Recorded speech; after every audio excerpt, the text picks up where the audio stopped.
ও যুবকরা, গার্লস স্কুলের সামনে গিয়ে এতিমের মতো বসে দেখো না। এই যুবতী একদিন হেরে যাবে, এই মহিলা একদিন হেরে যাবে। নতুন বিয়ে করেছ, নতুন সংসার শুরু করেছ, বাচ্চা কাচ্চা হয়ে গেছে, হঠাৎ করে বিয়াস থেকে সিংড়ার দিকে রওনা দিতে নিয়ে হোন্ডাটা খাদে পড়ে তোমার জীবন চলে গেল। তোমার বউয়ের কাছে সংবাদ চলে গেল, স্বামী মারা গেছি। সেন্সলেস হয়ে পড়ে থাকবে, খাবে না কয়েকদিন, বলবে জীবনে আর বিয়ের প্রয়োজন না, এরকম করে বলবে, কাঁদবে। কিন্তু 7 দিন 8 দিন পর চলে যাবে, খাওয়া দাওয়া শুরু হয়ে যাবে, স্বাভাবিক হয়ে যাবে। মাসখানেক পরে মুখের হাসিও ফুটতে থাকবে। 2 মাস 3 মাস 4 মাস যখন চলে গেল, আর 12 আশহুর ওয়া আশরা, 4 মাস 10 দিন পার হলে শোকটা চলে গেল। তোমার শ্বশুর বাড়ির লোকজন তোমার সেই বউটাকে নিয়ে চলে যাবে। তারা 7-8 মাস পর তারা জোর করে দেখবে মেয়েটার যৌবন আছে, বিয়ে সাথে অন্য জায়গায় দেওয়া দরকার, বিয়েও দিয়ে দেবে। বিয়ে যখন হয়ে যাবে, তোমার ওই বউটা যেটা তোমার খুব আপনজন ছিল, সেই বউটা অন্যের ঘরে যখন চলে যাবে, নতুন স্বামী পেয়ে সেই বউটাই বলে ফেলবে তার বাপ মাকে জানিয়ে, বলবে, মা বাবা তোমরা যে সিদ্ধান্ত নিয়েছো খুব ভালো সিদ্ধান্ত, কারণ আগের স্বামীর চাইতে এই স্বামী আমার আরো ভালো। এটাই হলো দুনিয়া। দুনিয়াতে আমার আপনজন বলতে কেউ নাই। আমার আপনজন যদি থাকি, দুনিয়া আখিরাতের সব জায়গায় আমার আপনজন বলতে একজনই আছেন, তিনি আমার, জোরে বলুন কে? আল্লাহ। ছেলে আপন অসম্ভব, ছেলে জব করে বাপরে সম্পদের জন্য, করে না? মা আপন অসম্ভব, সন্তান মাকে খুন করে, ঠিক কি না? আছে। কেউ আপন না। দিন শেষে আমার আপন কেউ না, আমার আপন কেউ না, সব আমার পর। একটু ডিপলি চিন্তা করলে দেখবেন কেউ না আমার আপন। অনেকের দাদা কিন্তু নাই, মনে আছে কিছু? ভালো করে রাখুন, মনে নাই তো কিসের মনে আছে? সামনে কবর, সে কবরে দাদা শুয়ে আছে, বহুদিন আগে 50-60 দাদার কবর বেঁচে খায়।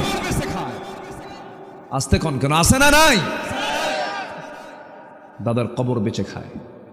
কবর ছিল জানে, এরপর কবরটা বেঁচে খায়। কে না এটা নাই, দাদার কবর নাই। আসেন এরকম এরকম নাতি আছে না নাই? কে বলছে আপন আমার? কেউ আমার আপন না। এই জন্য আপন জনের তালাশ করতে হবে। আমার এই সমস্ত ভুয়া সম্পর্ক বলবো আমি, কারণ এই সমস্ত সম্পর্ক হলো অস্থায়ী সম্পর্ক। বউটার সঙ্গে সম্পর্ক এটা আছে ভালো কথা, কিন্তু বউটাকে যখন ভালোবাসবো, কার জন্য বাসবো বলেন? আল্লাহর জন্য বাসবো। স্বামীটাকে ভালোবাসবো, কার জন্য বাসবো? আসিয়া তার স্বামীকে গ্রহণ করেছিলেন, আবার তার স্বামীকে প্রত্যাখ্যান করেছেন, কার জন্য? আল্লাহর জন্য। মোহাব্বত আমার ততক্ষণ, আল্লাহ যতক্ষণ রাজি হবেন, কিন্তু মোহাব্বতে যদি আল্লাহ রাজি না হন, তাকে মোহাব্বত করা যাবে না। সালাম যখন দিন গ্রহণ করলেন, ফেরাউন বলল, আসিয়া শোনো। কি যেন শুনলাম? শুনবেন কেন? দেখেন, লা ইলাহা ইল্লাল্লাহ, স্বামী স্ত্রী। কিন্তু শেষ পর্যন্ত ফেরাউন বলে ফেলল, আসিয়া তুমি কি বলো? দিন গ্রহণ করলে আমার বড় ক্ষতি হয়ে গেল। তুমি হলে আমার পরে তোমার জায়গা, তুমি হলো ফার্স্ট লেডি অফ ইজিপ্ট, আমার পরেই তোমার জায়গা, তুমি মিসেস ফেরাউন। তোমার দাম অনেক, মর্যাদা অনেক। আমি তোমাকে এত সম্মান মর্যাদা দিয়ে দিলাম, তুমি আমাকে পাত্তা না দিয়ে তুমি দিন গ্রহণ করলে। দয়া করে আমার দিকে তাকায়, স্বামীর দিকে তাকায় তুমি দিনটা ছেড়ে দাও। আসিয়া বলছেন, স্বামী আমার সব জায়গায় আপোষ চলে, কিন্তু ইমানের জায়গায় কোনো আপোষ চলে না। যেরকম সুবহানাল্লাহ, ইমানের জায়গায় কোনো আপোষ চলে না। শেষ পর্যন্ত ফেরাউন বলল, আসিয়া সংসার জীবন শেষ হয়ে গেল, সব কিছু তছনছ হয়ে যাচ্ছে, একটা বারের জন্য তুমি আমার দিকে একটু ফিরে তাকাও। আসিয়া বলছেন, স্বামী আমার আপনি কি বলবেন জানি না, আপনি ইমান থেকে বের হওয়ার জন্য আপনি যতবার বলবেন আমার ইমান তত মজবুত হয়ে যাবে।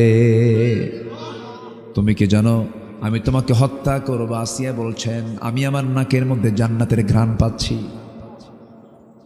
সুবহানাল্লাহ বলবেন না? তার স্বামীকে ততক্ষণ মেনেছেন যতক্ষণ সে আল্লাহকে মেনেছে। আমি আমার স্ত্রীকে ভালোবাসি, কিন্তু স্ত্রী যদি নামাজ না পড়ে সেই ভালোবাসা কি কাজ করা উচিত না? তাকে শাসন করতে হবে। বউটাকে বলতে হবে, বউ আমার, এই যে দুনিয়ার জীবনে একই ছাদের নিচে দুজন থাকে, আমার যৌবন তোমাকে দিলাম, তোমার যৌবন আমাকে দিলা, এত গভীর সম্পর্ক মিশে গেলাম, তুমি কি চাও না আমার বউ একসঙ্গে জান্নাতে আমরা এই সম্পর্ক গড়ে তুলব?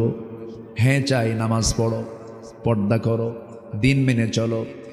ছেলে মেয়েকে ডাক দিয়ে বলেন, বাবারে বিড়ি খাবি না, গাঁজা খাবি না, নেশা করবি না, অবৈধ সম্পর্ক গড়ে তুলবি না। বাপরে আমার কলিজার টুকরা ধন, এই যা বাপ মা পিতা পুত্রের যে সম্পর্ক তুই কি চাস দুনিয়াতে শেষ হয়ে যাক না? জান্নাতের মধ্যে আমরা একসঙ্গে থাকতে চাই রে বাবা। ছেলে আয়, এদিকে আয়, বুকের মধ্যে জড়িয়ে ধরে বলবেন, দাওয়াতি কাজ করবেন, কারণ কু আনফুসাকুম ওয়া আহলিকুম নারা, নিজে বাঁচো, তোমার পরিবারকে জাহান্নাম থেকে বাঁচায়া সবাই মিলে জান্নাতে চলে যাও। আল্লাহু আকবার বলেন। আল্লাহ পরিবারকে কত গুরুত্ব দিয়েছেন। পরিবারে আমরা খোঁজ নেই না তো, আমাদের দোষ আছে। আমার দেশের মায়েরা খুব সরল, ভালো। আমার দেশের মাদেরকে একটু ভালো করে নার্সিং করলে পরে তারা রাবিয়া বস্রির মতো হয়ে যেতে পারতেন, ভালো হতে পারতেন। কিন্তু কিছু পুরুষ আছে, দুষ্ট মার্কা পুরুষ আছে, আছে না নাই বলেন? নিজের বউটাকে পর পুরুষকে দেখাতে খুব পছন্দ করে। আছে কিনা? আছে কিনা বলেন? দেখবেন হুন্ডাই তুলে বউটাকে গোটা সিংড়াবাসীকে দেখায়। আছে না? আছে না? আছে না? আছে। তাও নর্মাল কোনো হুন্ডা না, R15 লেটেস্ট ভার্সন, যার প্যাসেঞ্জার সিট হলো 3 তলা আর ড্রাইভিং সিট হলো আন্ডারগ্রাউন্ড। ঠিক আছে না? হ্যাঁ, একদম নিচে বসে থাকে হলো স্বামী, আর বউটাকে একদম 3 তলায় উঠায় দেয়, লাল লিপস্টিক লাগায়া, লাল শাড়ি পরায়া, চুলটা ছেড়ে দিয়া বলে, ওঠো হুন্ডায়। এদিকে হুন্ডার আওয়াজটা কম, আওয়াজ কমে তো সবার নজরে পড়বে না। যেদিক দিয়ে ধোঁয়া বের হয়, স্যালেঞ্জারে যেটা পাইপ যেটা ওটা সরায় দেয়। এখন আর হুন্ডা না, এখন হয়ে গেছে হেলিকপ্টার। দিল একখান টান, একদম বিয়াস থেকে একদম সিংড়ার চলন বিলের গেট পর্যন্ত এক টানে যখন যাচ্ছে চলে, তখন সবার তো নজর ওইদিকে যাবেই। জাতি কি এরকম করে বউ দেখানো কিছু লম্পট মার্কা স্বামী আছে না নাই? আসতে বলবেন না, আছে না নাই? আচ্ছা, এগুলো জাহান্নামের কাজ। এগুলো কিসের কাজ? জাহান্নামের কাজ। আমার বন্ধুগণ, আসিয়া আলাইহিস সালাতু ওয়াস সালামের কথা যখন আসলোই বলেই মূল আলোচনার দিকে আস্তে আস্তে চলে যাব। আমাকে সময় দিচ্ছেন তো নাকি আপনারা? খুব ভালো মানুষ আপনারা। হ্যাঁ, ফজর পর্যন্ত, হিয়া হাত্তা মাতলাইল ফজর। আচ্ছা ঠিক আছে, আপনারা থাকবেন, আমি চলে যাব। আমি কি আর মানা করতে পারি আপনাদের? আপনারা থাকতে চাইলে তো থাকতে দিতে হবে। মোহতামিম সাহেব, আপনি একটু থাকার ব্যবস্থা করে দিয়ে। খুব ভালো, আলহামদুলিল্লাহ। আমি তো ভয় পেয়েছিলাম যে কুয়াশায় আমি দেখতে পাচ্ছি না, কুয়াশা মোটামুটি কেটে গেছে। বিকালবেলা বৃষ্টি হয়েছে, কিন্তু অনেক জায়গায়।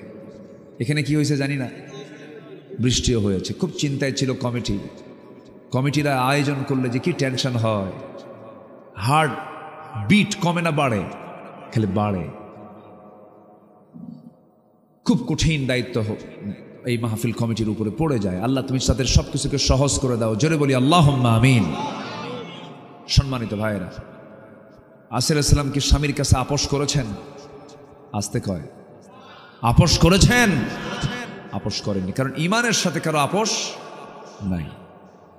শেষ পর্যন্ত আসিয়া বলে ফেলেন, স্বামী আমার, আমি জানি আপনি আমাকে হত্যার হুমকি দেখাচ্ছেন, কোনো টেনশন নাই, মরে যাব আমি। জল্লাদ সামনে রেডি হয়ে গেল, করাত দিয়ে তার শরীরটা দুভাগ করে ফেলবে। জল্লাদ সামনে করাত নিয়ে দাঁড়ায় গেছে। করাত যখন কপালে ঠেকায় দিয়েছে, তখন আসিয়ার চোখে পানি চলে আসছে আল্লাহর ভয়ে। আল্লাহকে বলে, আল্লাহ আমার কপালে করাত লেগে গেছে, আমি দুনিয়া থেকে মনে হয় বিদায় হয়ে যাব। এমন সময় আসিয়া একটা দোয়া করেছিলেন, যে দোয়াটা 4000 বছর আগের দোয়া। সেই দোয়াটা আল্লাহ রাব্বুল আলামিন কোরআনে কারীমের মধ্যে কোট করেছেন, যেন আমরাও সেই দোয়াটা পড়ি। সেই দোয়াটা করি। কি সুন্দর দোয়া দেখেন, এত সুন্দর দোয়া পৃথিবীর কোনো ব্যক্তি পড়তে পারে নাই। সোজা কথা হুবহু ইমরাতে ফিরাউনের আসিয়ার দোয়াটা হুবহু আল্লাহ রাব্বুল আলামিন কোরআনের মধ্যে তুলে ধরলেন। তিনি কি দোয়া করেছেন? রব্বি বিনিলি ইনদাকা বাইতান ফিল জান্নাহ ওয়া নাজ্জিনি মিন ফিরআউনা ওয়া আমালিহি। আল্লাহ তুমি আমাকে ফিরআউনের অত্যাচার থেকে বাঁচাও। আল্লাহ তুমি আমাকে আমার জন্য বানিয়ে দিবে, রব্বি বিনিলি আমার জন্য বানায় দিবে, ইনদাকা তোমার কাছে, ও আল্লাহ তোমার কাছে, বাইতান একটা ঘর, ফিল জান্নাত জান্নাতের মধ্যে। আল্লাহ বড় জান্নাত চাই না, বেশি ঘরও চাই না, তুমি আমাকে ছোট্ট একটা ঘর দিবা, সেই ঘরটা হতে হবে তোমার ঘরের দেওয়ালের সাথে। যেরকম সুবহানাল্লাহ। আসিয়া আল্লাহকে দূরে রেখেছেন না কাছে রেখেছেন? আমরাও আল্লাহকে দূরে রাখবো না কাছে রাখবো? আমার সবচেয়ে বড় সাক্ষীকে, আমার সবচেয়ে বড় আপনকে, আমি যদি আল্লাহকে সবচেয়ে বেশি আপন মনে করি, কোনোদিন আমার দ্বারা কি কোনো গুনাহ হবে নাকি? কোনো পাপ হবে নাকি? পাপ লজ্জা হয়ে যাবে, আল্লাহ তুমি তো আমার দেখে ফেলবা, এই পাপ করা যাবে না। আল্লাহকে আমরা সাক্ষী যদি বানাতে পারি, আল্লাহকে যদি আমরা সবচাইতে বড় কাছের মনে করতে পারি, আমার দ্বারা কোনো পাপ হবে না। আসিয়া আলাইহিস সালাতু ওয়াস সালাম তিনি এই দোয়াটা করলেন, দুনিয়া থেকে বিদায় নিলেন, দু টুকরা হয়ে শহীদ হয়ে গেলেন। দুনিয়াবাসীকে জানায়া দিলেন, ও দুনিয়াবাসী, আল্লাহকে মোহাব্বত করতে গিয়ে জীবন তেমন করে দিতে হয়। জোরে বলি সুবহানাল্লাহ। আমার বন্ধুগণ, আমরা দুনিয়া ছেড়ে চলে যাচ্ছি যখন তখন। এই যে এখানে বসে আছেন, 1 বছর পর এতগুলো মানুষের মধ্যে 2-1 তো মারা যেতেও পারে, হতে পারে না? আমিও যেতে পারি, আপনিও যেতে পারেন। আজ থেকে 100 বছর পর কেউ কি থাকবো নাকি আমরা? আজ থেকে 100 বছর আগের মানুষ কি দুনিয়াতে আছে নাকি? ম্যাক্সিমাম তো সব চলেই গেছে। আজকে সকালবেলা সংবাদ আসলো আমার কানে, আমার সবার ছোট চাচা যান, সবচেয়ে ছোট কাকা যিনি, ছোট চাচা যান স্ট্রোক করেছেন। স্ট্রোক করে হসপিটালে ভর্তি হয়েছেন, বুকের মধ্যে ধক করে উঠল হারে। এই তো মানুষের জীবন। হসপিটালে আছেন, মিনি স্ট্রোক করেছেন, কথাগুলো এলোমেলো হয়ে যাচ্ছে, শিশুর মতো হয়ে যাচ্ছে। আমার বন্ধুগণ, যে আমরা দাপটগুলো দেখাই, আমরা যে অহংকারগুলো দেখাই, মুহূর্তের মধ্যে সব চূর্ণ করে দিতে পারেন তিনি আমার কে? আমার বন্ধুগণের জন্য, আখিরাতের জন্য আমরা কিছু পাথেয় সংগ্রহ করব। ফেরাউন কি সমস্যা? কোথায়? ও রাস্তায় না? রাস্তায়। হ্যাঁ, আল্লাহু আকবার। লোকগুলো এত ভালো, আমি তো খুব খুশি হচ্ছি। এত রাত হয়েছে, কেউ তো নড়াচড়া করে না। বাড়ি যাবেন না আপনারা? আজকে মনে হয় আমার এই বছর একটা রেকর্ড দেখলাম যে এই পর্যন্ত একটা লোক ওঠে নাই। হ্যাঁ, এটা একটা কিন্তু বিশাল সৌন্দর্য আপনাদের। বলি আলহামদুলিল্লাহ। এখানে একটা ডায়াবেটিসের রোগীও মনে হয় নাই। থাকবে কেমনে বলেন? এই চলন বিলে, এই বিশাল বিল, হাঁটা ছাড়া উপায় আছে? আর হাঁটলিকের ডায়াবেটিস কাছে আসে নাকি? আসে না। বলি আলহামদুলিল্লাহ। এই যে মুরব্বী বসে আছেন, কোনো নড়াচড়া নাই, আছে কোনো টেনশন নাই। শীতের রাত, চাপ তো একদিকে থাকে, ঘাম তো নাই, নিম্নচাপ তো লেগেই থাকে, তাও তো নড়াচড়া নাই। কত সুন্দর বসে আছেন। বলি আলহামদুলিল্লাহ। অনেক ভালো। আমরা সময় দিচ্ছি তো, আমরা সময় দিচ্ছি তো ইনশাআল্লাহ। আচ্ছা, আমরা কি জান্নাত পেতে চাই না? সবাই কি জান্নাত পেতে চাই? তাহলে টিকিট কাটতে হবে কিসের? জান্নাতের। বলেন কিসের? বলেন বলেন বলেন। সেই টিকিটটা পাওয়া যাবে কোথায়? কোন কিতাবে পাওয়া যাবে? কোরআন থেকে টিকিটটা নিয়ে নিতে হবে, নিয়ে সঠিক গন্তব্যে যেতে হবে। আপনি টিকিট কেটেছেন ট্রেনের, নাটোর থেকে যাবেন ঢাকা, কিন্তু ট্রেনের টিকিটটা কাটা আছে হলো চিলমারি, কুড়িগ্রাম। আপনার ট্রেন কি ঢাকা যাবে? যাবে না। টিকিট সঠিক করতে হবে। আর টিকিট সঠিক না ব্যাঠিক হলো এটা প্রমাণ করে দেবে কোন কিতাব? কোরআন। কোরআনটা জানার দরকার আছে না নাই? আসতে বলবেন না, আছে না নাই? সকল শেখার আগে কি শিখবো আমরা? কোরআন শিখব। শুধু এই কোরআন না শেখার কারণে আমার দেশে চোর বাটপার বেড়েছে। আপনার ছেলে হাফেজ যদি হতো, আমার দেশের এমন শিক্ষা ব্যবস্থা যদি থাকতো যে হাফেজ ইঞ্জিনিয়ার, হাফেজ ডাক্তার, হাফেজ জজ, হাফেজ এসপি, হাফেজ ডিসি, দেশটা জান্নাতের টুকরা হয়ে যেত। তাহলে প্রথম শেখা কি দরকার? কি দরকার? কি দরকার বলেন? কোরআন দরকার। পদ্মা সেতুর মতো একটা বিশাল একটা বড় প্রজেক্ট আমার দেশে সম্পূর্ণ হয়েছে বিগত সরকারের আমলে, প্রশংসার দাবি রাখে। পদ্মা সেতুর উদ্বোধনে বাংলাদেশের কত ভালো ভালো হাফেজ আছে, যাদের তেলাওয়াত শুনে কাবা শরীফের ইমামরা কান্দে। কাবা শরীফের ইমামরা কান্দে যাদের তেলাওয়াত শুনে। হাফেজ জাকারিয়া, সালেহ আহমদ তাকরিম, নাজমুস সাকিম। আমি এদেরকে আমার এক মাহফিলে দাওয়াত দিয়েছিলাম। তেলাওয়াত গুলো কি যেন ওহী নাজিল হচ্ছে, কোরআনের যেন আল্লাহ পাক ওহী নাজিল করতেছে। কোরআনের সুর হচ্ছে পৃথিবীর শ্রেষ্ঠ সুর। কোরআন সহি করে পড়া ফরজ, অথচ পদ্মা সেতুর উদ্বোধনে কোনো হাফেজকে দাওয়াত দেয়নি, কোনো কারি সাহেবকে দাওয়াত দেয়নি। বিসিএস ক্যাডার একজন সূরা রহমান তেলাওয়াত করতেছে। শয়তানও কয় ওর তোরছে আমার তেলাওয়াত ভালো আছে। জানেন আপনারা? জানেন না? আজকে ইউটিউবে গিয়ে সার্চ দিবেন পদ্মা সেতুর তেলাওয়াত, দেখবেন যে হ্যাঁ তেলাওয়াত কি করছে মাশাআল্লাহ। লজ্জা নাই তো এদের? লজ্জা থাকলে কি এগুলো করতো বলেন? আল্লামা সাঈদী, আমার বুকটা ফেটে যায় জানেন। কি সম্পদটা, কি সম্পদটা আমরা হারিয়েছি। কত অবাধ্য সন্তান তার ওয়াজ শুনে মার পা ধরে মাপ চেয়ে বলছে, মা ভুল করছি, সাঈদীর ওয়াজ শুনলাম, আর তোমার সঙ্গে জীবনে বেয়াদবি করব না। কত আদব পেয়েছে তার ওয়াজ শুনে মানুষ, কত পথ হারা পথ পেয়েছে। একটা আদর্শ নাগরিক তৈরির তিনি ছিলেন একটা ম্যাজিক। তার বক্তৃতার কি প্রভাব ছিল।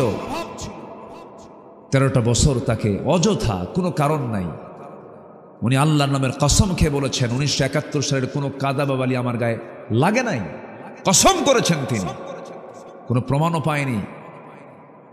সম্মানিত বন্ধুগণ, সম্মানিত ভাইয়েরা, সেই লোকটাকে 13টা বছর কষ্টে রেখে শেষ পর্যন্ত পরিকল্পিতভাবে সাজানো নাটক তৈরি করে সুস্থ মানুষকে জেলখানা থেকে বের করে হসপিটালে ভর্তি করায়া চিকিৎসার নামে পয়জনিং করে, বিষ প্রয়োগ করে আবু হানিফা রহমতুল্লাহ আলাইহির মতো তাকে দুনিয়া থেকে বিদায় করে দেওয়া হয়েছে। আমরা তাফসীর মাহফিলের এই প্ল্যাটফর্ম থেকে, এটা তারই তৈরি করা প্ল্যাটফর্মের একটা অংশ, এই দেশে তাফসীরুল কোরআন মাহফিল এই নামটা উনি চালু করেছেন প্রথম। ওনার যে অবদান, সেই লোকটাকে দুনিয়া থেকে বিদায় করলো যারা, এই তাফসীর মাহফিলের প্ল্যাটফর্ম থেকে সুস্পষ্ট ভাষায় জানান দিতে চাই, অবিলম্বে ওই হত্যাকারীদের গ্রেফতার করে চূড়ান্ত শাস্তি নিশ্চিত করা হোক। রাজি আছেন কারা কারা? হাত উঁচু করে দেখান মুসলমান।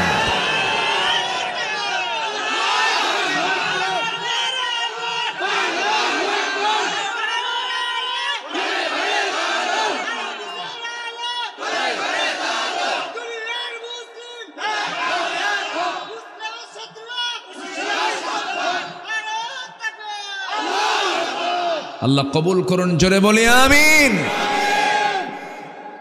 আমার তালিকা করেছিল, আমি আব্দুল্লাহ আল আমিন, নগণ্য গোলাম। 2 বছর আগে বিচারপতি শামসুদ্দিন কি, হ্যাঁ না কালা কইেন না, কালা তো আল্লাহ বানায় দিয়েছে, শামসুদ্দিন মানিক। এ হাসে না কোনোদিন, বুঝলেন? আমি কোনোদিন ওকে হাসতে দেখিনি, চেয়ারের মধ্যে কোনো হাসি নাই। যারা হাসে না তারা ভালো না।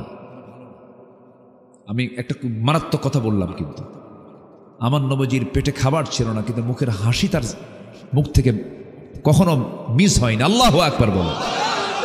রাসূল হাসতেন, মুচকি মুচকি হাসি দিতেন। কিছু কিছু লোক হাসেই না, ওদের বউরা যে থাকে কেমনে, ওদের বউরা মনে মনে করে মরবে কোন দিন। একটু হাসি দরকার, আছে না নাই? আছে না নাই? আমার নবী যে মজা করতেন, কথা বলতেন, কৌতুক করতেন,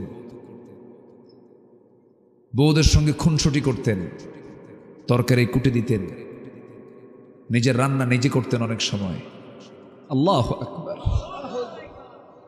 আমার নবীজির খেদমত সহজে কেউ করতে পারতেন, রাসূল উল্টা খেদমত করতেন। নবীজির সম্মানে কেউ দাঁড়ালে রাসূল তাকে বসায় দিতেন। নবীর জুব্বা নবী নিজে ধুয়ে দিতেন, নিজের শরীর নিজে যত্ন নিতেন। আমার নবীজি আম্মা জান আয়েশা বলেন, আমি অসুস্থ হতাম, আমার রাসূল আমার হাত পা টিপে দিতেন। মোহাব্বত কাকে বলে? 4 স্ত্রী একদিন নবীর সামনে বসা, 4 জনকে রাসূল কি ভালোবাসা দিয়েছেন। রাসূল বললেন, তোমরা কেমন আছো? ভালো। হুজুর, আমাদের মধ্যে একটা গন্ডগোল লাগছে। কেন?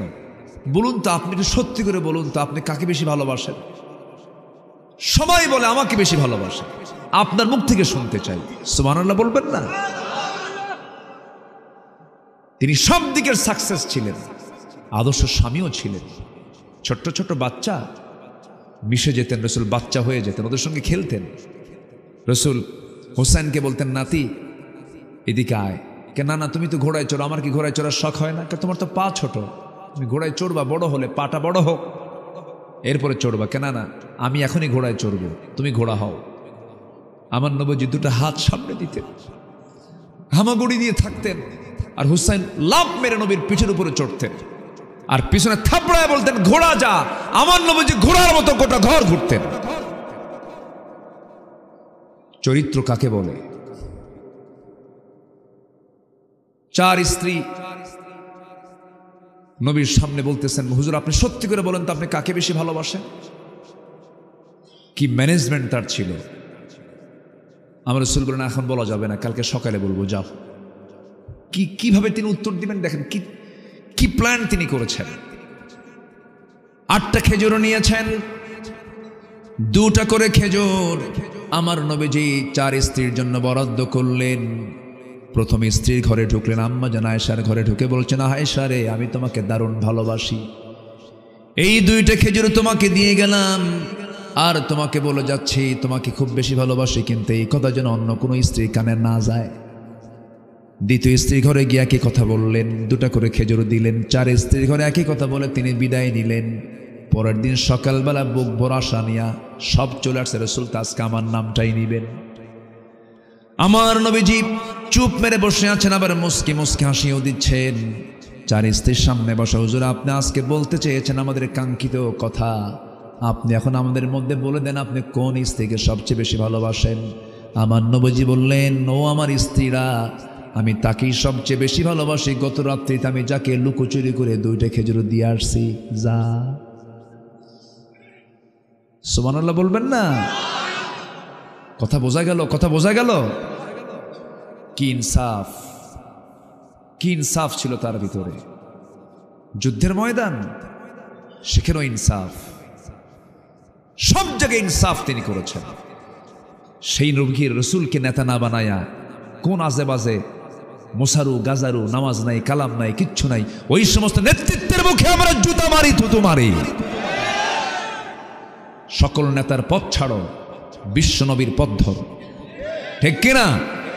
বিশ্ব নবীকে নেতা বানাবো আমরা কাউকে নেতা মনে করি না। ঠিক কিনা? যে নেতা আমাকে আখিরাতে লাগবে, আখিরাতে দরকার আছে না নাই? কবরে দরকার আছে না নাই? রাসূলকে নেব আমরা সব জায়গায়। জোরে বলি ইনশাআল্লাহ। সাইয়্যিদুল মুরসালিন, তিনি হচ্ছেন নবীদেরও নেতা, নবীদেরও, মানুষের নেতা তো অবশ্যই, তিনি আবার নবীদেরও লিডার। তিনি আল্লাহু আকবার বলেন। কি রাসূল তিনি ছিলেন। তো শামসুদ্দিন মানিক মামলা দিছে, 116 জন আলেমের তালিকা করছে, আমরা নাকি রাষ্ট্রদ্রোহী। 2 বছরও যায় নাই, আলেমদের তালিকা করো। 2 বছরও যায় নাই, পালানোর জন্য সিলেট পছন্দ করছে। সিলেট হয়ে কি কয়, ত্রিপুরা হয়ে অথবা গুয়াহাটি হয়ে দিল্লি চলে যাবে। আপা বসে আছে ওই জায়গায়, চলে যাবে, কিন্তু পারে নাই। সিলেটবাসী তাকে খুব সুন্দর আপ্যায়ন করেছে, কলার পাতা দিয়েছিল, শুয়ে থাকেন। কোর্টে নেওয়ার সময় আরো সুন্দর আপ্যায়ন করেছে, বিসি শুদ্ধ আউট করছে। একটা আলেমের বিরুদ্ধে এত বড় বেয়াদব, এটা সে নিজে বলে প্রাউড করে, আমি নিজে ফাঁসির রায় দিয়েছি। সম্মানিত বন্ধুগণ, ক্ষমতার বড়াই করা যাবে না, জুলুম করা যাবে না। টাকা পয়সা হাজার হাজার কোটি টাকার মালিক, দেশের শীর্ষস্থানীয় একজন ধনী, চিন্তা করেন পালানোর জন্য রাস্তা পাচ্ছে না, নৌকায় চড়ছে, দাড়িটা কাটছে। জানেন না আপনারা, জানেন না দাড়ি কাটছে। এখন বলেন তো, দাড়িটা রাখছে কি নবীর মোহাব্বতে? নবীর মোহাব্বতে দাড়ি রাখার লক্ষণ এটা? বলেন তো। দাড়ি কাটছে, মাথার চুল কালো বানাইছে, পায়জামা খুলে লুঙ্গি পরছে। দিন দিন প্রমোশন হয়, লুঙ্গি খুলে পায়জামা পরে, আর ওটা পায়জামা খুলে লুঙ্গি পরছে। দিন দিন প্রমোশন হয়, শার্ট খুলে মানুষ পাঞ্জাবি পরে, ও পাঞ্জাবি খুলে শার্ট পরছে, গেঞ্জি পরছে। গেঞ্জি পুরা বন্ধু একখান নিয়া আইনমন্ত্রীকে নিয়ে নৌকায় চড়ছে। নৌকার বেড়ে না, কোস্টগার্ড ধরে কয়, স্যার আপনাকে চিনছি, চলেন থানায় চলেন। আইনমন্ত্রীকে, আমি কি একা আসছি এখানে? আমি তো জামাতের সাথে আসছি। কিসের সাথে আসছি? আমি তো একা আসি নাই, আমার সাথে আরেকজন আসছে। কে? কই যে বসে আছে, কে চেনা তো যায় না, মাথার চুল কালো। লোকটা কে? তরকারি বিক্রেতা মনে হয়। কে লোকটা? কে ভালো করে দেখো, ওটাই দরবেশ। সম্মান।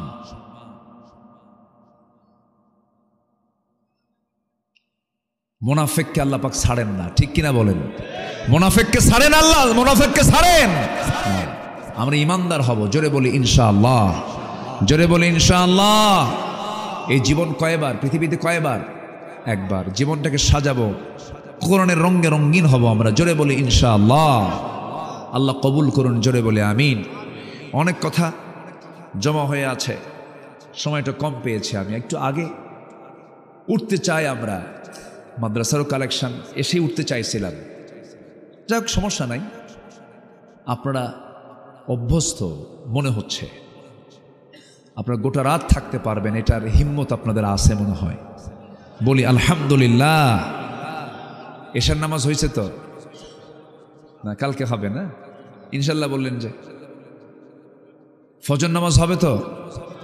ফজর নামাজ হবে, হ্যাঁ, জোরে বলি ইনশাআল্লাহ। যার নামাজ নাই তার চরিত্র নাই, যার নামাজ নাই সে কোনোদিন প্রকৃত মুমিন হতে পারে না। শোনেন, এই দেশে নামাজি বেশি না বেনামাজি বেশি? এর জন্য দোষ কার বলেন? হ্যাঁ, আপনার দোষ নাই না? দেখছেন, সব দোষ সরকারের। নিজে পড়লাম না নামাজ, দোষ দিয়ে রাখছে আরেকজন।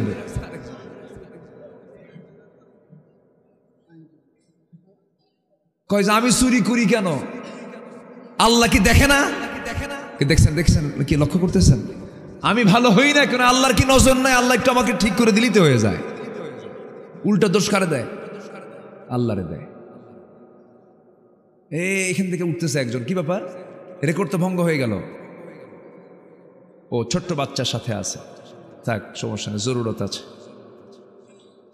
কিন্তু না, আমরা শুধু নিজেকে দোষী করব তাও নয়, দোষ আছে। যদি ৭১ থেকে নিয়ে এই ২০২৪ সাল পর্যন্ত যারা ক্ষমতায় ছিলেন, তারা যদি বলতেন আমরাও নামাজ পড়ব, জনগণকে নামাজ পড়াবো, এদেশের নামাজি সব হয়ে যেত। আসতে কোন কেন? নামাজি মানে রাষ্ট্রে নামাজ যদি প্রতিষ্ঠা করতে হয়, নামাজ কায়েম করতে হলে নামাজি সরকার দরকার। কি সরকার দরকার বলেন? কিন্তু এই পর্যন্ত আমরা যে সরকারগুলো পাইছি, এরা কেউ কি নামাজের কোনো বিল সংসদে উত্থাপন করেছে? মদের বিল, আজ থেকে মদের বিল, বেশ্যাবৃত্তির বিল, বলেন বলেন কি ছিল কি ছিল না?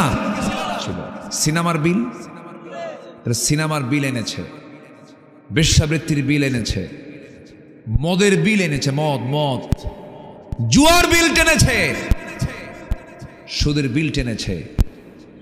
এমন মুসলমান নামাজের বিল টানে নাই। কথা কি বুঝতেছেন আপনারা? কথা কি বোঝা যায়? এই কথাগুলো বুক উঁচু করে আমাদেরকে বলতে দেয়নি তো, তবুও বলেছি, জেল খাটছি তো। 2018 সালে হঠাৎ করে বাড়ি ঘেরাও করলো, সাদা পোশাক টোশাক পইরা ফেরেশতারা আসলো। পোশাক তো সাদা, যেহেতু ফেরেশতাই খবর, আর কি খবর। ধরে নিয়ে যে করলো কি, থানায় নিয়ে গেল। থানায় গেলাম, ওসি বলে, হুজুর আপনাকে দেখে আমার চোখের পানি, ভাল লাগতেছে না, ধরতে চাইনি, ধরতে বাধ্য হলাম হুজুর, কি করবেন? চাকরি করি, চাকরি বাঁচান তো ফরজ। আমি বললাম, ইমান বাঁচান তো নফল। আজকে যদি এই প্রশাসন যদি একটু শক্ত হাতে মোকাবেলা করত, এই 2000 ছাত্রের শহীদ হওয়া লাগতো না। বুকটা ফেটে যায় আমার, জানেন? আপনি মুগ্ধের মাকে কি জবাব দিবেন বলেন? যার বাচ্চা মরে সে বোঝে। শহীদ আবু সাইদের বাপ মাকে আপনি কি সান্ত্বনা দিবেন বলেন? আবু সাইদকে আপনি তার কোলে দিতে পারবেন? পারবেন না তো। আমি তার মার সঙ্গে দেখা করেছি, আবু সাইদের মা, আমি কথা বলেছি, তার বাবার সঙ্গে কথা বলেছি। শুধু চোখে পানি টলমল করে, কান্দে। মা তো এরকম করে হাজারো প্রাণ গেল, তার আগ দিয়ে যদি প্রশাসকরা যদি বলতো, না আমরা এই অনিয়ম দেখতে চাই না, এতগুলো জীবন যেত না। আপনি অন্যের প্রতিবাদ করবেন না, আপনার মধ্যে ঈমানই নেই। সম্মানিত ভাইয়েরা, আমাকে ধরে নিয়ে চলে গেল, মামলা খান দিয়ে বলল, হুজুর নির্বাচন পর্যন্ত জেলখানায় থাকেন, মরা মানুষ এসে ভোট দিয়ে যাক। মরা মানুষ ভোট দেয় না, মরা মানুষ ভোট দেয় নাই, ভোট টোট দিয়ে চলে গেছে। আমি ঢুকলাম জেলখানায়, এক মুরব্বী আমার দিকে সালাম একখান দিয়ে বলে, হুজুর আপনি জেলখানায় আসছেন? খুব খুশি হইলাম। আমি কই, বাপরে বাপ, এটা আবার কেমন কথা? ঢুকলাম জেলখানায়, আমার কয় খুব খুশি হইলাম। ব্যাপারটা কি? বললাম, চাচা আপনি খুশি হলেন কেন? বাবা ওয়াজ শুনতে যাই, দূর থেকে ওয়াজ শুনি, এত শখ, মোসাবা করব, দেখা করব, পারি না। কি সুন্দর ধরা দিলেন, কি বুঝতে পারছেন কি? খুব খুশি হয়ে গেছে, বুড়া মানুষ তো। তো বললাম, চাচা আপনার মামলা কি এই 85 বছর বয়সে? বলতেছে, আমার নামে না বোমা হামলা দিছে, বোমা হামলা, বিস্ফোরক মামলা দিয়েছে। 85 বছর বয়স। বলেন তো, ওই বুড়া হাতে বোমা মারতে গেলে কি অন্যের মাথায় লাগবে না ওনার মাথায় পড়বে? এই হলো অবস্থা। সম্মানিত বন্ধুগণ, সব দেখেছি আমরা। কেউ চালিয়েছে 25 বছর দেশ, কেউ চালিয়েছে 16 বছর, কেউ চালিয়েছে 9 বছর, কেউ চালিয়েছে 2-3 বছর। সব দেখা শেষ। মুসলমান নামাজের বিল পর্যন্ত টানে নাই, সব দেখা শেষ। আগামীর দেশ আমরা দেখতে চাই কোরআনের দেশ। রাজি আছেন কারা কারা? হাত উঁচু করে দেখান মুসলমান।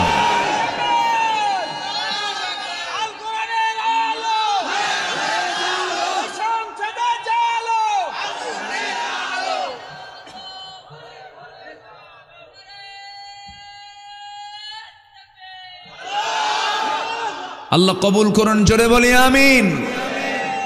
সূর্য আমাদের ক্ষতি করে না কল্যাণ দেয়? সূর্য আমাদের ক্ষতি করে না উপকার করে? সূর্যের ক্ষতি পাই না উপকার পাই? ওই সূর্যের রবকে, ওই চাঁদের রবকে, এই কোরআন কে নাজিল করেছেন? এটার কি ক্ষতি হবে? এটা আসলে কি ক্ষতি হবে? জাতিকে এটাই বুঝান গেল না। জাতি বিড়ি পাইলে ইমান বেছে, বিড়ি পাইলে কি বেছে? ইমান বেছে। বিড়ির কাছে ইমান শেষ। হাই রে, বিড়ি খায় জাতি, ওরে বাপরে বাপ। শীত আসলে আরো বেসামাল হয়ে যায়, প্রতি টানে তৃপ্তি আনে, এক টানে ধোয়া 3 তালা আছে না? নাই আছে, খায়, চরম খাওয়া খায়। অর্থমন্ত্রীরাও এই 53 বছরে প্রত্যেকটা বাজেটই বিড়ির দাম বাড়াইছে, কিন্তু ধন্যবাদ তাদেরকে। প্রত্যেক বাজেটই বিড়ির দাম বাড়ে। যারা বিড়ি খায় তারা কয়, প্রয়োজনে বাড়ি বেচে খামু, তুই বাড়া। ঠিক আছে না চাচা?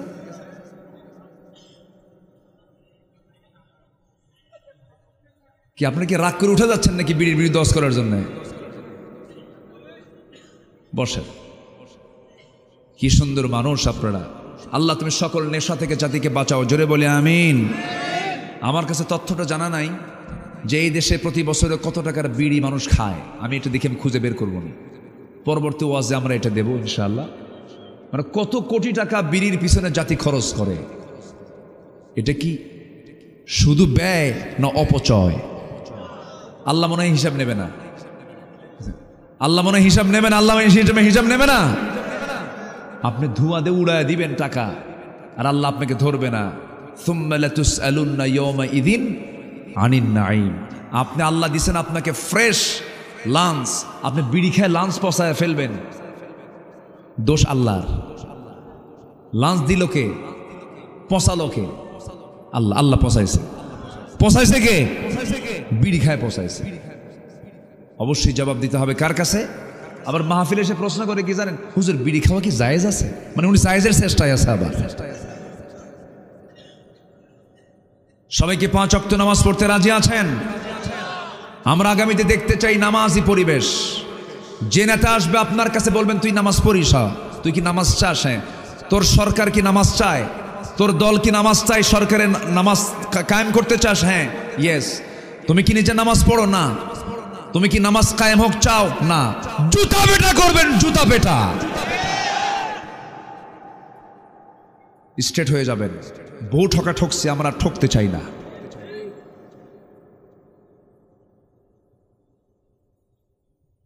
হ্যাঁ, বাস। আল্লাহ কবুল করুন, জোরে বলি আমিন। 5 ওয়াক্ত নামাজ পড়বেন কারা কারা? একটু হাত তুলে দেখেন দেখি। জোরে বলি ইয়া আল্লাহ, ইয়া রহমান। আমাদেরকে 5 ওয়াক্ত সালাত আদায় করার তৌফিক তুমি আল্লাহ দিয়া দাও। জোরে বলি আমিন, আরো জোরে আমিন, আরো জোরে আমিন। হাত নামান। কষ্ট পেলেন? বাড়িতে মা বোন আছে না নাই? তাদেরকে নামাজ পড়াবেন। জোরে বলি ইনশাআল্লাহ। বৃষ্টি আসতেছে নাকি? কুয়াশা। আমরা ইবাদত করি, আমাদের ইবাদতগুলো যায় কোথায় জানেন? সুদ খায়া শেষ করে। কি খায় শেষ করে বলেন? সুদ। সুদ কি সিংড়ায় আছে? না। সুদ আছে? এই সময় কি উঠবেন না, যে উঠবে ভাববে ওটাই সুদ খায়। বসেন, এই তো আর কিছুক্ষণ, আমি আর কিছু সময় শুধু ফিনিশিং দেব, একটু বসেন না, কেউ উঠবেন না। সুদ ওয়াজ করে কোনোদিন বন্ধ হবে বলেন তো? আইন করে বন্ধ করতে হবে। রাষ্ট্রীয়ভাবে সুদ আছে, সেই সুদ রাষ্ট্রীয়ভাবে উঠে দিলেই সমাজ থেকে সুদ শেষ। যে সুদের কারবার করে পুলিশ থেকে খুঁজে বের করবে, ঠিক কি না? সুদের কারবার করলে পর ইবাদত কবুল হবে না। এত দোয়া করি, দোয়াগুলো যায় কোথায়? যে বান্দার মুখ থেকে মিথ্যা কথা বের হয় না, তার দোয়া আল্লাহ রাব্বুল আলামিন কবুল করবেন। মুখটাকে পবিত্র রাখবো আমরা, মিথ্যা কথা না বলে মুখটাকে পবিত্র রাখবো আমরা। মূল আলোচনার বিষয় যেখান থেকে আমি তেলাওয়াত করেছি, আল্লাহ রাব্বুল আলামিন বলছেন, বান্দারে তুমি যে এত ইবাদত করো, তোমার কোন ইবাদত আমি আল্লাহর দরবারে কবুল করব না। তুমি যদি 10টা ভুল, 10টা অপরাধ যদি তোমার জীবন থেকে না মাইনাস করে, নাম্বার 1 হলো মুনাফিক বাদ দিয়ে দাও। কি বাদ দিয়ে দাও বলেন? মুনাফিকি বাদ দিয়ে দাও। মুনাফিক তারা যারা মিথ্যা কথা বলে, যারা ওয়াদা ভঙ্গ করে, যারা আমানতের খেয়ানত করে, যারা বেফাস কথাবার্তা বলে, খালি বলে কথা হইলি বলে খেলা হবে। কইছে না খেলা হবে? এটা কি ভালো কথা না বেফাস কথা বলেন তো? এটা কি কোনো বিজ্ঞ ব্যক্তির কথা এটা হতে পারে? একটা ওয়েটফুল মানুষের কথা কি এটা হতে পারে? বলে খেলা হবে। কই, লোকই তো নাই। বেকুফ এগুলো। যারা বেফাঁস কথাবার্তা বলে, যারা মিথ্যা কথা বলে, যারা ওয়াদা ভঙ্গ করে, যারা আমানতের খেয়ানত করে, তারাই হলো মুনাফিক, তারা হলো মুনাফিক। চিন্তা করে দেখুন, অর্ধ দুনিয়ার শাসন করত ওমরের কথা আমরা বলছিলাম, আবু বকরের কথা আমরা বলছিলাম, কি শাসক তারা ছিলেন, কি তাদের মধ্যে সততা কাজ করেছে। একটু কান দিয়া, হৃদয় দিয়ে শোনার চেষ্টা করুন। তাদের মধ্যে কি ইখলাসটা ছিল? কোনো মুনাফিকি ছিল না। সাইয়েদনা আবু বকর রাদিয়াল্লাহু তাআলা আনহু রাতের বেলা খালি পায়ে হাঁটতেন। কি পায়ে? খালি পায়ে হাঁটতেন, তাও পাথরের রাস্তা। কিসের রাস্তা বলেন? চোকা চোকা পাথর থাকতো রাস্তায়, খালি পায়ে হাঁটতেন। একদিন আবু ওমর ফারুক রাদিয়াল্লাহু আনহু দেখে ফেললেন। তিনি বলছেন, আমার আমিরুল মুমিনিন আবু বকর, রাতের বেলা আপনি খালি পায়ে হাঁটেন কেন? পা তো ফেটে যাবে, রক্তাক্ত হয়ে যাবেন, চামড়া ফেটে রক্ত বের হয়ে যাবে। তিনি বললেন, ওমর রে, আমি তো জুতা পায়ে হাঁটতে চাই, কিন্তু খড়ম জুতা পায়ে হাঁটলে পরে আওয়াজ হবে, আর এই আওয়াজে যদি কোনো নাগরিকের কানে যদি চলে যায়, ঘুম যদি ব্যাঘাত হয়ে যায়, কিয়ামতের দিন আমি আবু বকর আসামির কাঠগড়ায় দাঁড়িয়ে তারা জবাব দিতে হবে। সুবহানাল্লাহ বলবেন না? আল্লাহু আকবার। কি কথা বলে দিলেন তিনি! দেখেন, আমি যদি জুতা পায়ে হাঁটি, আমার জুতার আওয়াজ, হাঁটার আওয়াজ ঘুমন্ত ব্যক্তির কানে চলে গেলে তার ঘুম যদি নষ্ট হয়ে যায়, কিয়ামতের দিন আমাকে আসামির কাঠগড়ায় দাঁড়িয়ে তারা জবাব দিতে হবে। আর একজন নেতা আসবেন নাটোরে, সিরাজগঞ্জ রোড থেকে সব রাস্তা ব্লক। কি আছে না নাই? গাড়ি বন্ধ, সব কিছু বন্ধ। নেতা আসছেন, সামনে 50টা গাড়ি, পিছনে 50টা গাড়ি। আপনি কত বড় নেতা হয়েছেন? আবু বকরের চাইতে বড় নেতা হন নাই। আবু বকর রাতের বেলা একা একা হাঁটলেন, কাউকে নিলেন না, খালি পায়ে হাঁটেন জনগণের যেন অসুবিধা না হয়। জনগণের রাস্তার অসুবিধা তৈরি করে যারা এই সমস্ত ফোর্স নিয়ে চলে, সম্পূর্ণ সম্পূর্ণ অন্যায় অন্যায় অন্যায়। ঠিক কিনা? এগুলো অন্যায়। এগুলো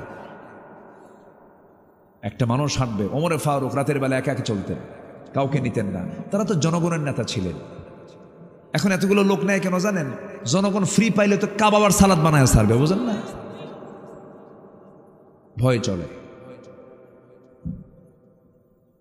আমার বন্ধুগণ, তারা ছিলেন খাদেম। সাইয়েদনা আবু বকর রাদিয়াল্লাহু তাআলা খেলাফত আমল, নতুন খেলাফতের দায়িত্ব গ্রহণ করেছেন। তার আগ দিয়ে তিনি এক মহিলার বাড়িতে গিয়ে কাজ করে আসতেন। মহিলা মানে বৃদ্ধা মানুষ, বয়স্কা মানুষ, বুড়ি মানুষ। তার স্বামী নাই, ছেলে মেয়ে কেউ নাই, তার খেদমত করার জন্য কেউ নাই। সাইয়েদনা আবু বকর সিদ্দিক রাদিয়াল্লাহু আনহু প্রত্যেক রাত্রিতে, শেষ রাতে তার বাসায় যেতেন, কাপড় চোপড় ধুয়ে দিতেন, খাবার দাবার জোগাড় করে দিতেন, এরপরে তিনি চলে আসতেন। এরকম করে তিনি প্রত্যেক রাতে এরকম খেদমত করে আসেন। ওমর ফারুক একজন ওই মহিলার খেদমত করার জন্য দরজায় গিয়ে নক করছেন। মহিলা ভিতর থেকে বলছেন, কে ডাকো, আপনার কোনো খেদমত লাগবে নাকি? না, কিছুক্ষণ আগে একজন মানুষ আমার খেদমত করে গেছে। ওমর ফারুক মনে মনে চিন্তা করেন, কোন খাদেম আছে দেখি তো, এই মদিনায় কোন খাদেম এই মহিলার খেদমত করে। ওই মহিলার ঘরের পাশে গিয়ে দাঁড়ায় থাকলেন, আড়াল করে কোন পুরুষটা আসে, কোন লোকটা আসে তার খেদমত করার জন্য। প্রথম দিন পেলেন না, দ্বিতীয় রাত্র পেলেন না, তৃতীয় রাত্রি তো উকি মেরে তাকায় দেখেন কেউ না। প্রথম খলিফা আবু বকর সিদ্দিক ওই মহিলার ঘরের মধ্যে ঢুকলেন। জোরে বলি সুবহানাল্লাহ। বের হলে বললেন, আমিরুল মুমিনিন, খেদমত করার সুযোগ আমাদেরকে একটু দেন, সব আপনি একাই করবেন। সাইয়েদনা আবু বকর বলছেন, ওমর, হাসরের ময়দানে তোমার আমলনামা আমার পিঠে আসবে না, আমার আমলনামা তোমার পিঠে যাবে না। কিয়ামতের দিন আমার আমলনামা আমাকে নিয়ে উঠতে হবে। আমার প্রতিবেশীর হক আমাকে আদায় করতে দাও, আমি কারো অপেক্ষায় থাকবো না। যেরকম সুবহানাল্লাহ। 2 বছর একটানা খেদমত করলেন, তিনি মারা গেলেন। ইন্তেকালের পরে ওই মহিলার খেদমত করবে কে? মহিলাও জানে না খলিফা মারা গেছেন।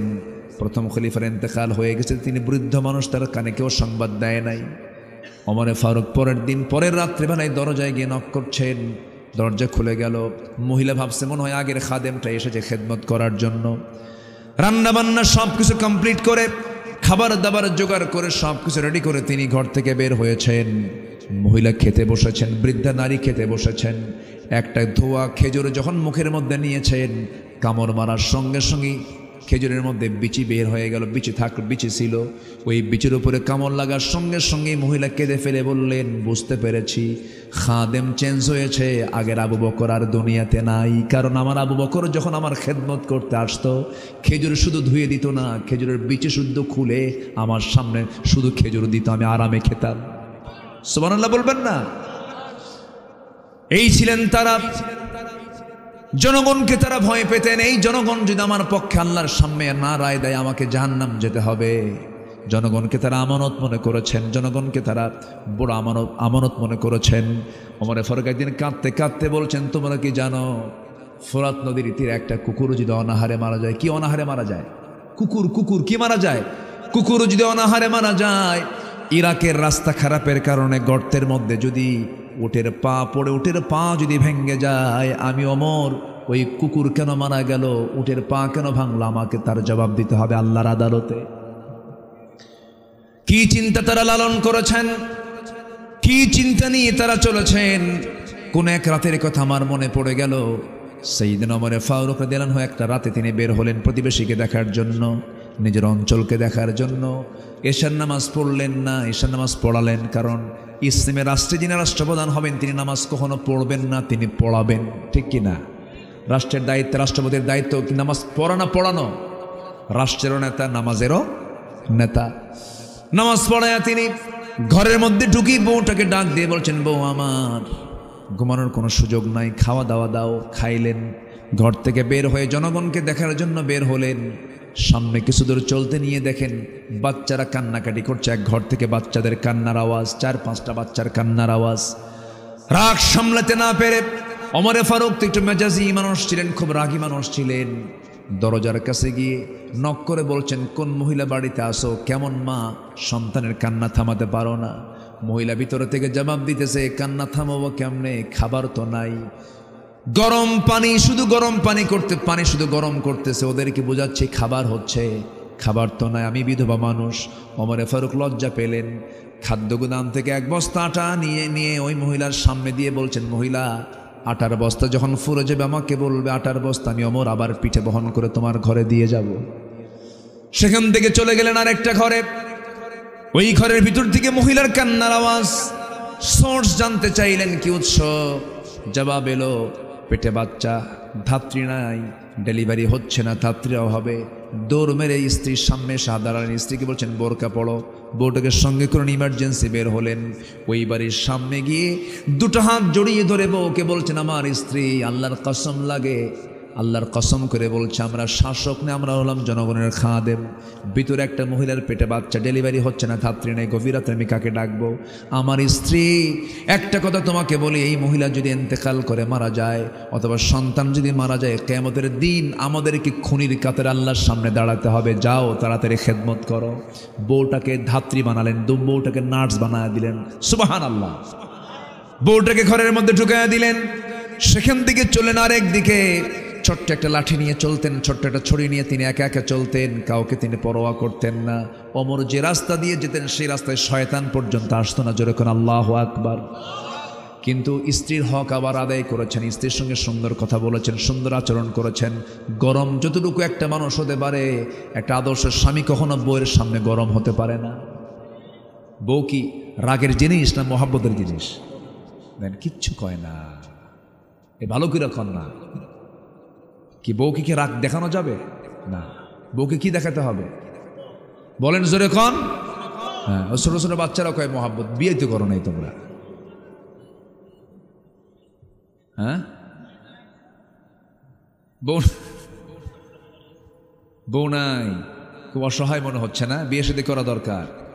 এক মাহফিল আমি উঠবো গতকালকে, এক যুবক বলে, হুজুর আমার আব্বা আসছে মাহফিল, একটু ওয়াজের মধ্যে বলেন তো একটু বিয়ে শাদীর কথা। বুঝলেন? আমারে বলতেছে। আমি বললাম কেন? তুমি তোমার আব্বাকে বলতে? আব্বারে বলি, কিন্তু অ্যাঙ্গেলে বললে কাম হয় না।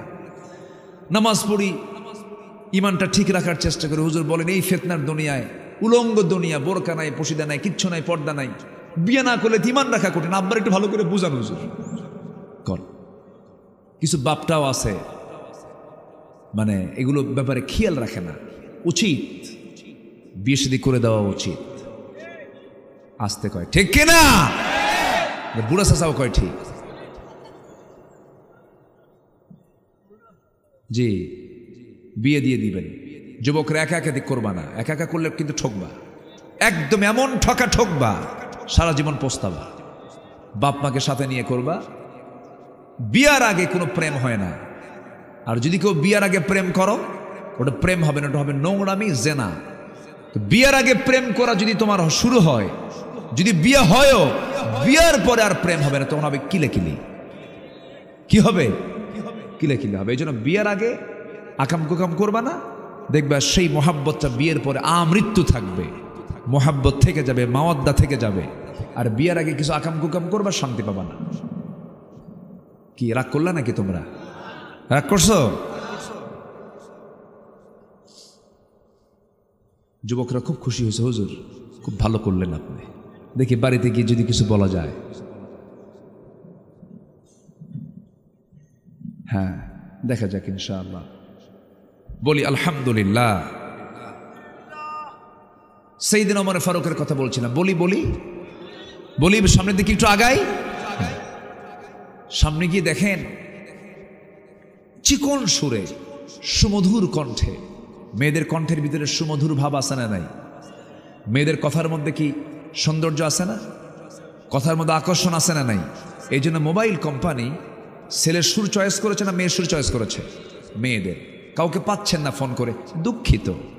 পুরুষ না মহিলা? আসতে কয়, পুরুষ না মহিলা? আপনি লিফটে চড়েছেন, ফার্স্ট ফ্লোর, সেকেন্ড ফ্লোর, পুরুষ না মহিলা? মহিলা। ভালো একটা কর্পোরেট বিল্ডিংয়ে উঠেছেন, কমার্শিয়াল বিল্ডিংয়ে, রিসিপশনে চাকরি, রিসিপশনে বসে এনি প্রবলেম, সালাম কালাম, পুরুষ না মহিলা? মহিলা। যখন আপনি ঢুকবেন, আসসালামু আলাইকুম, এই আসেন না, বলেন তো আসেন না? একটা ভেসকি মারা হাসি দিল, চুলটা ছেড়ে দিল, ঠোঁট লিপস্টিক দিয়া সুন্দর করে, এনি প্রবলেম, কোনো সমস্যা আছে কি? আমি কি হেল্প করতে পারি আপনাকে কোনো কিছু? এই যে পরিবেশগুলো সৃষ্টি করেছে, এগুলো সম্পূর্ণ হলো ইউরোপ আমেরিকার ষড়যন্ত্র। এটি ইমানের ষড়যন্ত্র। কিসের ষড়যন্ত্র? ইমানের ষড়যন্ত্র। দুর্বল করে দিল আপনার ইমানকে। সম্মানিত বন্ধুগণ, বিশেষ করে যুব সমাজ, তোমাদেরকে বলবো নোংরামি থেকে বাঁচার চেষ্টা করতে হবে। তো চিকন সুরের একটা আওয়াজ সাইয়েদনা ওমর ফারুকের কানে আসলো। এক মহিলার গুনগুন গুনগুন করে গানের আওয়াজ তিনি শুনতে পেলেন। তো শোনা মাত্রই তিনি ভাবলেন যে আমার রাষ্ট্রে, ইসলামী রাষ্ট্রে একটা নারী রাতের বেলা গান গায়, এটা কেমন কথা? বিরহের গান। কিসের গান? বিরহের গান। একটা পুরুষকে পাওয়ার জন্য যে গান, আবেদনময়ী গান। আমার আছে না এরকম কত কি গান? এই তোমরা পারো না গান টান? পারো না? দেখছেন? হ্যাঁ হ্যাঁ, পারা যাবে না বেশি গান।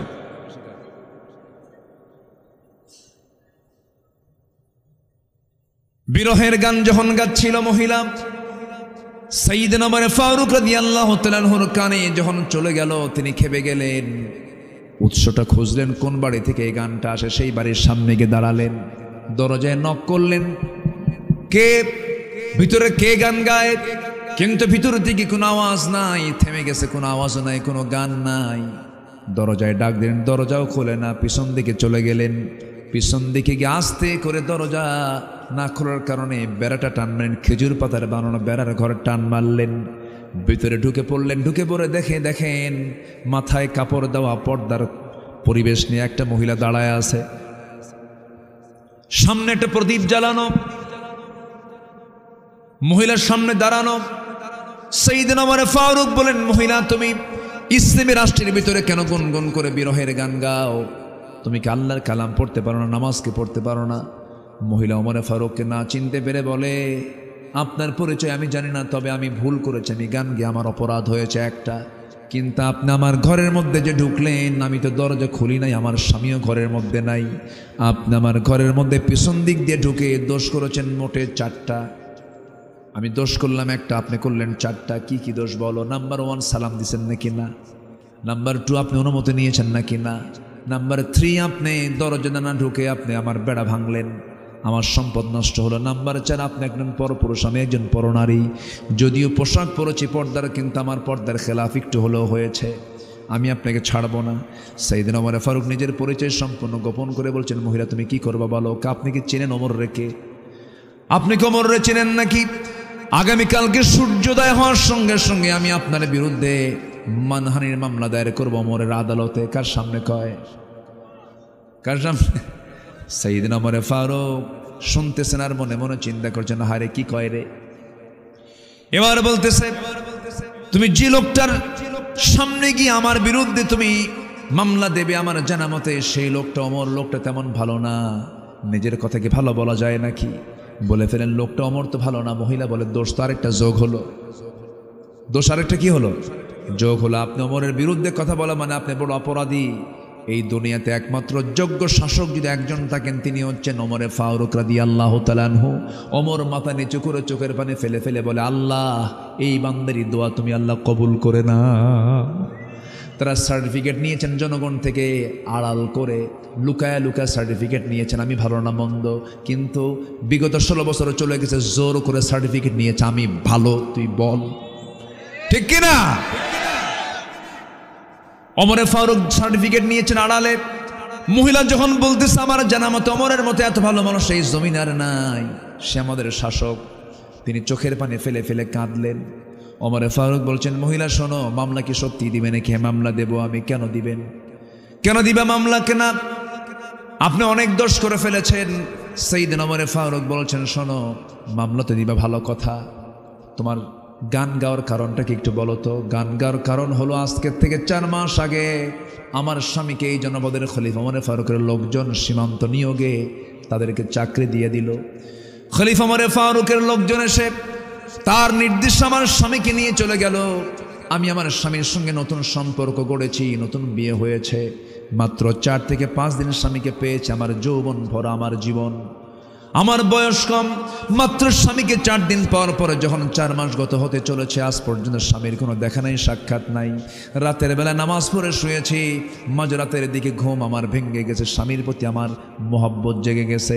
বৈধ স্বামীকে পাওয়ার জন্য আমি গভীর রাত্রে গুনগুন গুনগুন করে বিরহের গান গাচ্ছি আমার স্বামীকে পাওয়ার জন্য।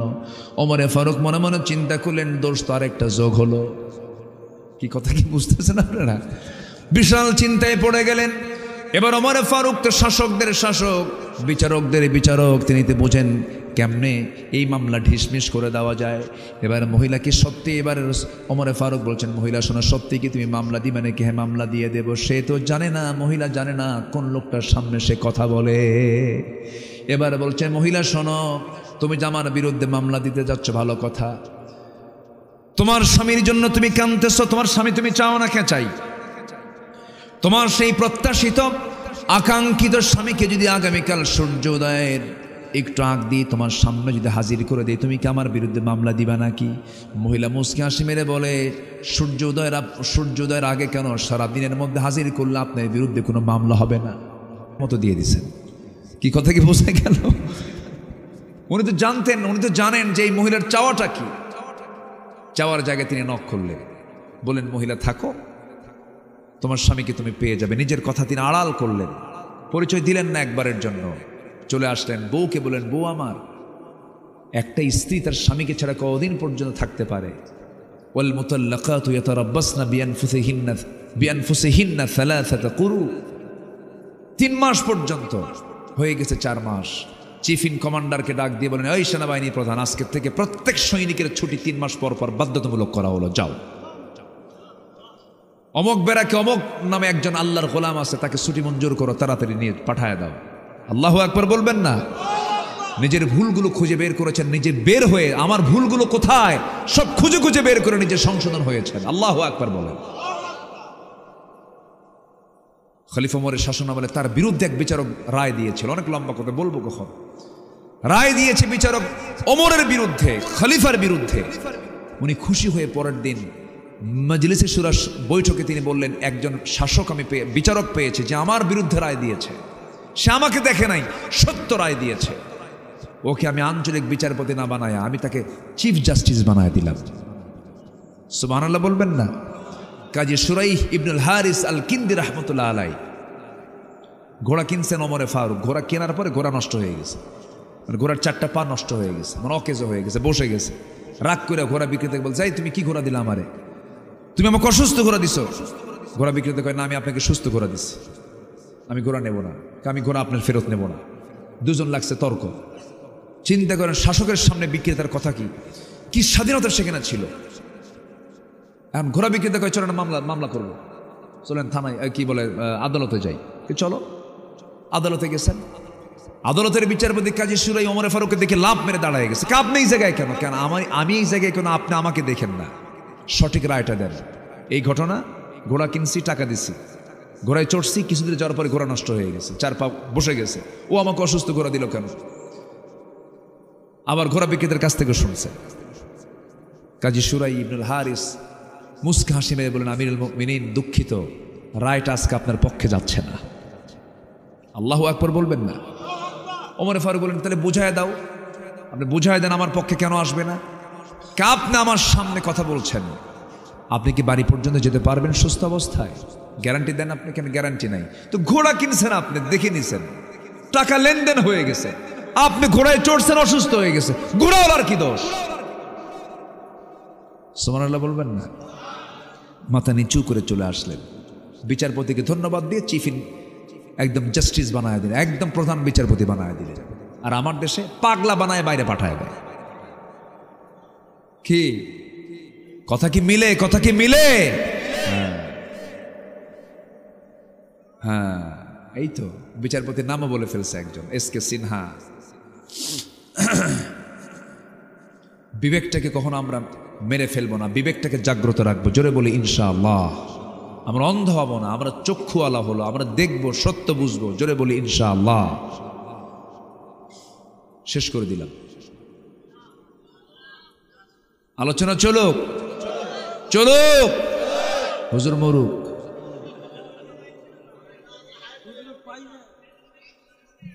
এত সুন্দর মানুষ আপনারা, আমি খুবই আনন্দিত জানেন, আমি খুবই খুশি হয়েছে আপনাদেরকে পেয়ে। আলহামদুলিল্লাহ বলেন, জোরে বলি আলহামদুলিল্লাহ।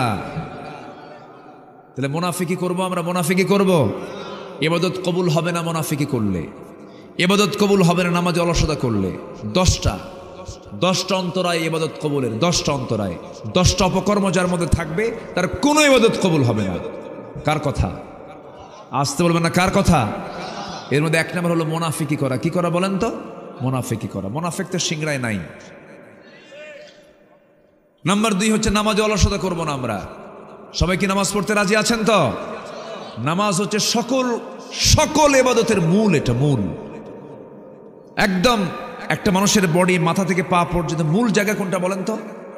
বলেন, মূল জায়গা কি? মাথা। তেমনি সকল ইবাদতের মূল কি? নামাজ। মূল কি? নামাজ। নাম্বার 3, আল্লাহ এবং রাসূলের সঙ্গে যারা অবাধ্যতা করবে তাদের কোনো ইবাদত কবুল হবে না। আচ্ছা, নাম্বার 4 হলো আল্লাহর সঙ্গে যদি কেউ শিরিক করে তার কোনো দোয়া কবুল হবেই না, তার কোনো আমলই কবুল হবে না। দেখবেন আমার দেশের কিছু লোক আছে, মাজার দেখলে ওর মাথা খারাপ।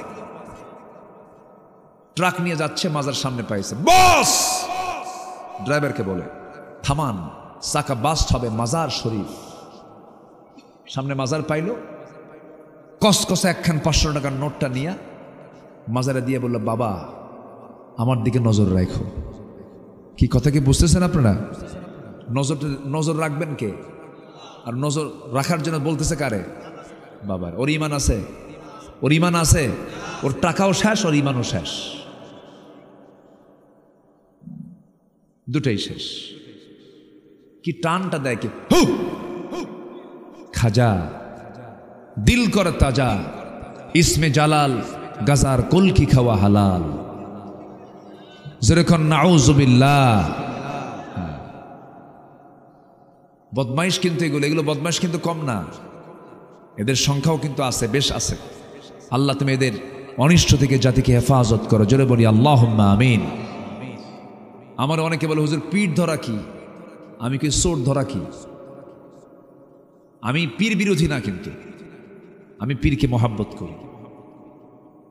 আবার ভুল বুঝবেন না যে হয়তো আমার এই কথায় অনেকে কষ্ট পেতে পারেন। পীর অবশ্যই সম্মানের। শাহজালাল ইয়ামানি শুয়ে আছেন সিলেটে, উনি কি পীর ছিলেন না? ছিলেন। রাজশাহীতে শুয়ে আছেন শাহ মাকদুম, বগুড়ার মহাস্থানগড়ে শুয়ে আছেন কি বলে শাহ সুলতান বলখি, খুলনায় শুয়ে আছেন খান জাহান আলী রহমতুল্লাহ আলী। সেই তুরস্কের মানুষ, কোথাকার মানুষ? রাশিয়ার মানুষ, ইয়েমেন থেকে এসেছেন শাহজালাল ইয়ামানি। কোথাকার মানুষ? কোথায় এসে রাজা গৌর গোবিন্দ পরশুরামদের বিরুদ্ধে মোকাবেলা করে, রাজা পৃথ্বীরাজকে পরাজিত করে, খাজা মঈনুদ্দিন চিশতি, উনি তো আওলাদে রাসূল, রাসূলুল্লাহর বংশের মানুষ তিনি। তারা ছিলেন প্রকৃত পীর। আর আমার দেশের যে পীরদের দশা, ওরে বাপরে বাপ, ঠ্যাং দুটো সামনের দিকে রাখে, মুরিদ এসে সেজদা মানে পীরের দরবারে। দুই পায়ে সেজদা বাড়ে। যে ভণ্ডগুলো মুরিদ কর্তৃক সেজদা গ্রহণ করে পা ভেঙ্গে চুরমার করে দিবেন আপনারা, পা ভেঙ্গে দিবেন, আম গাছের সঙ্গে বাইন্দা পিটবেন। রাগ করতেছেন নাকি আপনারা? রাগ করতেছেন আপনারা? ওরা তো ইমান ছিনতাইকারী। ওরা কি ছিনতাইকারী বলেন? ওরা ইমানই নিয়ে চলে যাচ্ছে। এগুলোর দিকে আমরা তাকাবো না, আল্লাহর সঙ্গে শিরিক করবো না। জোরে বলি ইনশাআল্লাহ। শিরিক করো না, বিদআত করো না, আল্লাহ ছাড়া কারো কাছে মাথা নত করো না। শিরিক করো না, বিদআত করো না। পীরের পূজা গোরের পূজা ইসলামেতে নাই, তবু মানুষ আল্লাহ ছাড়া মাথা যেন আয়। আল্লাহর কোরআন নবীর হাদিস ছাড়া কিছুই মেনো না। শিরিক করো না, বিদআত করো না, আল্লাহ ছাড়া কারো কাছে মাথা নত করো না। জোরে বলি আমিন। জি, গজল কইলাম, ঠিক আছে জি। আসেন আমরা এখন দোয়া করি। তার আগ দিয়ে যা হয়েছে বলি আলহামদুলিল্লাহ। ফজর নামাজ পড়বো না ইনশাআল্লাহ? জি, আমরা সব দিকে খেয়াল করব। বুঝলাম না, গভীর রাত হয় যত, কুয়াশা হয় তত বেশি। কুয়াশা গেল কই? আল্লাহ আমাদের মেহেরবানি করেছেন, বলি আলহামদুলিল্লাহ। আমরা প্রতিটি রাত চলি, দোয়া করবেন আল্লাহ যেন আমাদের রাস্তাকে নিরাপদ করে দেন।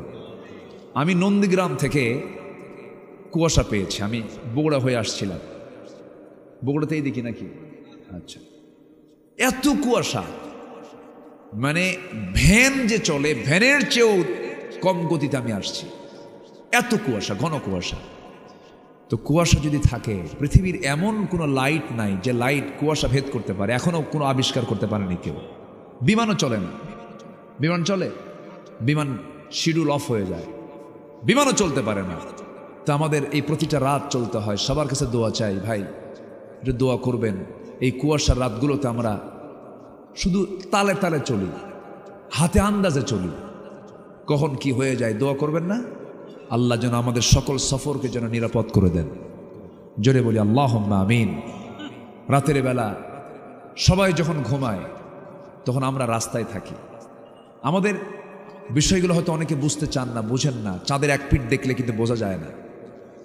এই যারা আলোচক রাতে 1টা-12টা বেজে যায় মাহফিল শেষ করে, ওই যে চললো 100 মাইল 200 মাইল, রাস্তায় শুধু ট্রাক দেখা যায়, ট্রাকের তলা থেকে আমাদের গাড়ি।